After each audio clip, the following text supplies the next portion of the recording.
उसने घर जाके एकदम नए नोट की गड्डी ली और सीधा उसको लेके कलेक्टर के पास गया और कलेक्टर से सारी बात कही। कलेक्टर के उस पर साइन लिए नोट पर और जा कर के वो तो कलेक्टर ने एक अपना सीआईडी आदमी साथ में दिया और जैसे ही उसने रिश्वत दी वापस पुलिस वाले को 5000 की, एक ही सीआईडी ने तुरंत पकड़ के, और ये दोस्त है। ऐसा नहीं कि अब रात हो गई, अब कल देखेंगे, अब क्या होगा तेरे साथ, मैं भी फंस जाऊंगा। जनों की एक कमजोरी यह है कि अगर किसी पर आपत्ति विपत्ति आए ना, किसी को मार पड़े, तो बाकी लोग भाग खड़े होते। अरे हमारा साधर्मी है, दोस्त है, हिम्मत से उसके साथ खड़े हो जाओ। अगर आप साथ में खड़े भी हैं तो किसी की हिम्मत नहीं पड़ सकती है कि इस पर हाथ उठाओ। हैं? मुनीश्री अकेले जाएं तो कोई कुछ मुंह से निकाले भी कि कैसे साधु हैं, कैसे हैं, ऐसे जाते हैं। लेकिन जब 5-25 आदमी होते हैं तो किसी की गलत आदमी से भी गलत शब्द बोलते नहीं बनता है, उसके मुंह से भी नहीं। कभी इतनी भीड़ है, कहीं यार कुछ निकल गया तो मेरी पिटाई हो जाएगी। एक संगठन का प्रभाव, माना कि सब कुछ अनित्य है, फिर भी कभी ऐसी दोस्ती ना हो जाए कि हमारा और नुकसान हो। इस अनित्यता में भी अपने नित्य तत्व को ध्यान में लीजिए। धन धान्य स्त्री पुत्र आदि एक जीवन के साथी हैं, और इस अनित्यता का आप ऐसे अर्थ लो कि उनके साथ बराबर व्यवस्थित व्यवहार करो। पता नहीं कल साथ रहेंगे कि नहीं रहेंगे, कौन कितने दिन का साथी है। इसलिए उनसे बहुत ज़्यादा आसक्ति भी नहीं और बैरभाव भी नहीं। एक सहज आत्मज्ञान पूर्वक सबका यथा योग्य सम्मान, यथा योग्य व्यवहार। ज्ञानियों, अपन नित्य ज्ञायक चैतन्य स्वभाव को पहचाने, सबके भीतर बैठे हुए शाश्वत आत्मा को जाने और अनित्य भावना को जान करके नित्य स्वभाव को पाने का पुरुषार्थ करें। ऐसी मंगल भावना। जय बोलिए 24 तीर्थंकर भगवान के। सिद्धाणं नम्योऽहम्, मेरे मन मंदिर में आन पधारो महावीर भगवान।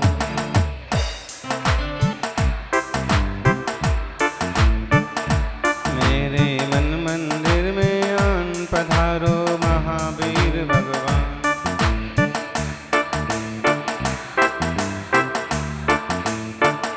पधारो महावीर भगवान, विराजो महावीर भगवान।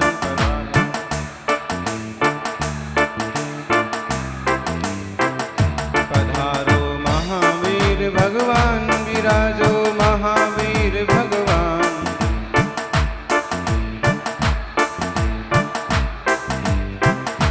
मेरे मन मंदिर में आन पधारो महावीर भगवान।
सरोवर रूप तुम्हारा महामनोहर। प्रभु जी तुम करुणा के सागर, प्रभु जी तुम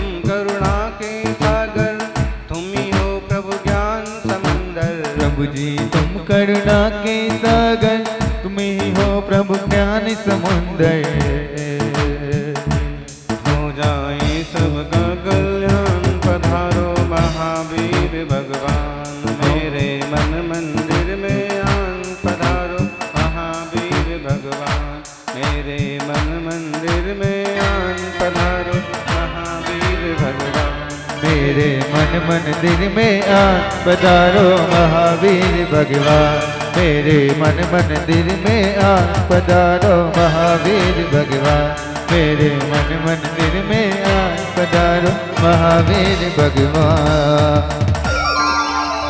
आदि तीर्थेश्वर आदि विधाता देवादिदेव आदिनाथ भगवान की, वर्तमान जिन शासन नायक वर्धमान महावीर भगवान की, आचार्य श्री आदि सागर जी महाराज की, आचार्य श्री महावीर कीर्ति जी महाराज की, बस श्री सम्राट गुरुवराज श्री सन्मति सागर जी, बोलिए परम पूज्य आचार्य श्री 108 सुनील सागर जी महाराज की जय, आचार्य संघ की जय। जी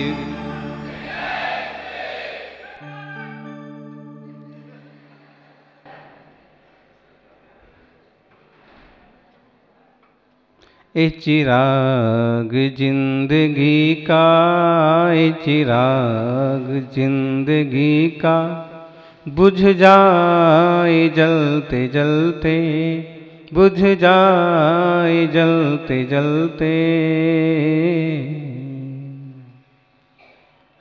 कागज की नाव है, कागज की नाव है, गल जाए गलते गलते, गल जाए गलते गलते। जिंदगी एक टिपक की तरह है, पानी की बूंद की तरह है, कागज की नाव की तरह है, ढलते सूरज की तरह है, बहती नदी की तरह है, उड़ती तितली की तरह है, जाती हुई मेघों की तरह है, गुजरते वक्त की तरह है, आसमानी धूप की तरह है, नकली रंग की तरह है, कब उड़ जाए पता नहीं। जो भी हमें जिंदगी मिली है, इसमें हम विवेक पूर्वक भगवान जिनेश्वर की मंगल आराधना करें, धर्म ध्यान में बिताएं। अथिरम मित्य लावण्यम कलत्तम सुजनम तहा, धन धन्नाद गे हम चा सब्बम ही जलबुद्धम। हमें जो जो कुछ दिखता है ये सब प्रायः करके नाशवान है, क्षणिक है। क्षणिक के पीछे हम अपने शाश्वत को कष्ट ना पहुंचाएं, अपने शाश्वत स्वरूप का नुकसान न करें। धन धान्य मित्र पुत्र लावण्य कलत्र वगैरह जिसके पीछे हम अपना दिमाग खराब करते हैं, अपना दिल खराब करते हैं, वे लोग भी हमारे नहीं हो जाते हैं और वे धन भी हमारे नहीं हो जाते। जिस नौकरी के पीछे, जिस छोकरी के पीछे तुम यूं वक्त गुजारते हो, क्लेश में डूबे रहते हो, वह भी कोई तुम्हारी होने वाली नहीं है। फिर भी लोग व्यवहार में यथायोग्य व्यवहार करते हुए शाश्वत स्वभाव की दृष्टि रखना चाहिए। पडिक्षणम शरीराहु खीये दे जो बुणादिगम, तदो सिघ्घम चकादब्बम अप कल्याण सुखदम। प्रतिक्षण आयु क्षीण होती है, यौवन घटता जाता है, ढलता जाता है, इसलिए शीघ्र ही आप अपने आत्मा का कल्याण करना चाहिए जिसमें सुख है। महावीर स्वामी जब वैराग्य लेकर के जाने लगे तो माता त्रिशला ने कहा, बेटा इतनी भी क्या जल्दी है। पिता ने कहा कि पहले राज कर लो, बाद में जाना। उन्होंने कहा कि कुछ पता नहीं है आयु का, मेरी केवल 72 वर्ष की आयु है और कब 72 साल पूरे हो जाते हैं पता नहीं पड़ता। मैं अपने यौवन को, अपने जीवन को तपस्या में लगाऊंगा, मैं अपने आत्मा को शुद्ध करूंगा और फिर सारी दुनिया को उस कल्याण का मार्ग बताऊंगा। क्षण क्षण क्षण करके आयु ऐसे बूंद की तरह टपकती जाती है जैसे अंजुलि का पानी। अंजुलि सम जवानी बीतती चली जाती है। अंजुलि में रखा हुआ पानी हाथ में आप ऐसे भर लीजिए, कितनी देर तक रहता है? बोलो जी।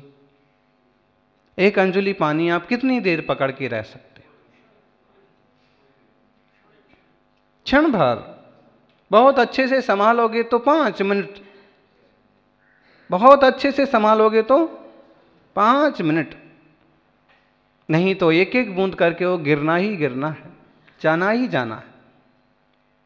ऐसे ही हम आयु की सार संभाल करें, औषधोपचार वगैरह भी करें, व्यायाम करें, ठीक से भोजन करें, तो कितना संभाल पाओगे? ज़्यादा से ज़्यादा 100 साल, 105 साल, 10 साल।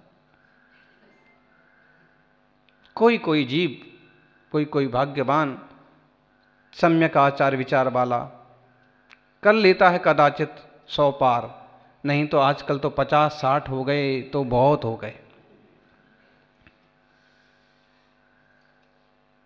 कब अटैक आए और आदमी अटक जाए, हैं? हार्ट अटैक, कैंसर जैसी बीमारियां तो आजकल जैसे आराम हो गई हैं।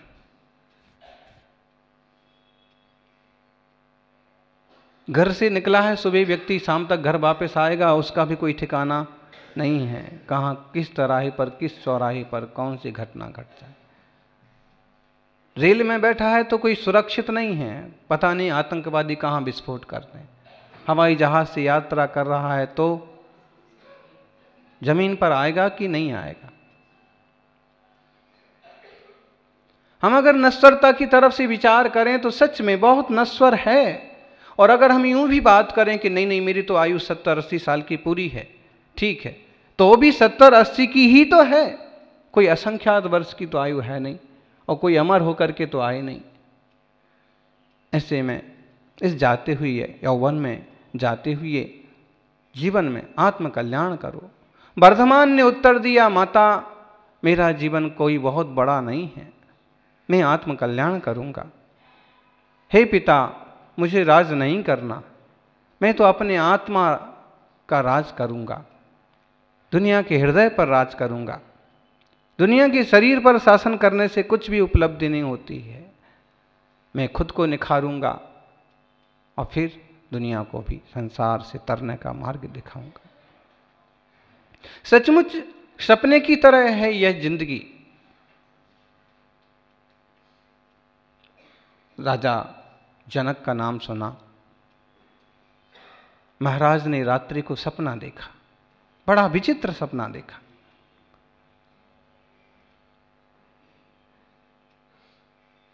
घबरा गए, घबरा करके उठे, क्योंकि चक्रवर्ती भरत और राजा जनक के बारे में ऐसे आता है कि वे राज्य में रहते हुए भी जैसे राज्य में नहीं रहते थे, सब कुछ करते हुए जैसे नहीं करते थे, मतलब उलझते नहीं थे, कर्तव्य रूप से करो। ज्ञानी की यही तो विशेषता है, वो सब कुछ करता हुआ भी कर्ता बनता नहीं है।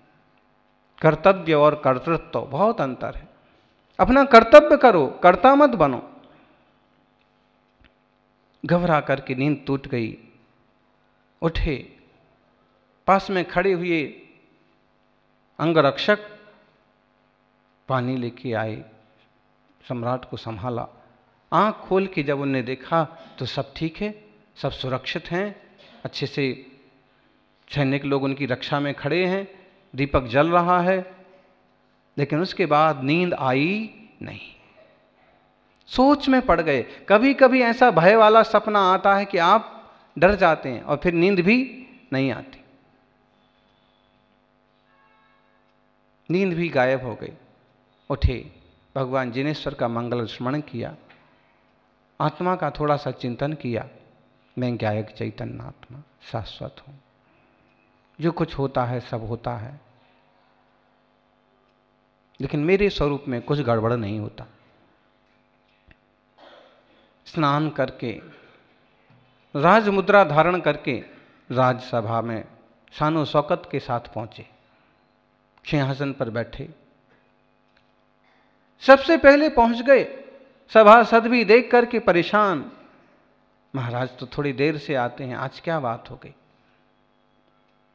समय से पहले। और अब जो भी आए तो पूछें, ये सच्चा कि वो सच्चा,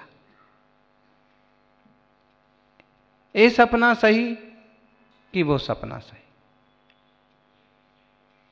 कितने सभासद आए और बिना प्रश्न का उत्तर दिए चुपचाप विनम्र मुद्रा में बैठ गए। एक महान विद्वान तत्वज्ञानी जब पहुंचे तो सम्राट ने फिर वही प्रश्न किया, ये सच्चा कि वो सच्चा।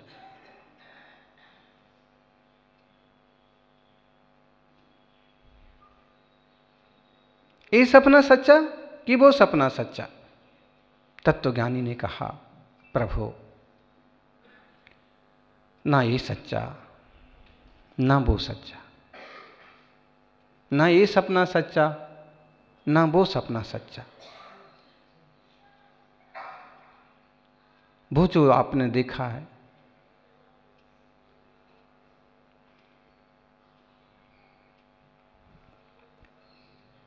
वो बंद आंख का सपना है, और ये जो आप देख रहे हैं ये खुली आंख का सपना है।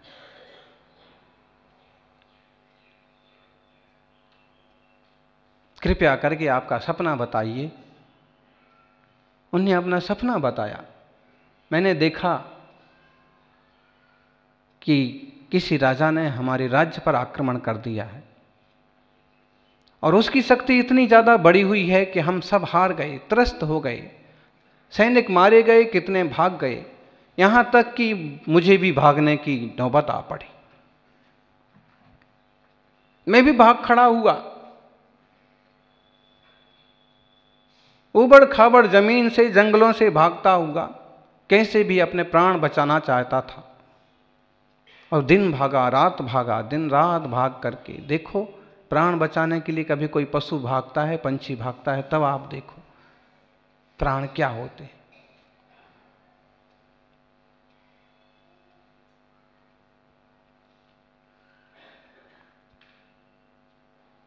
कभी चोर भागता है, कोई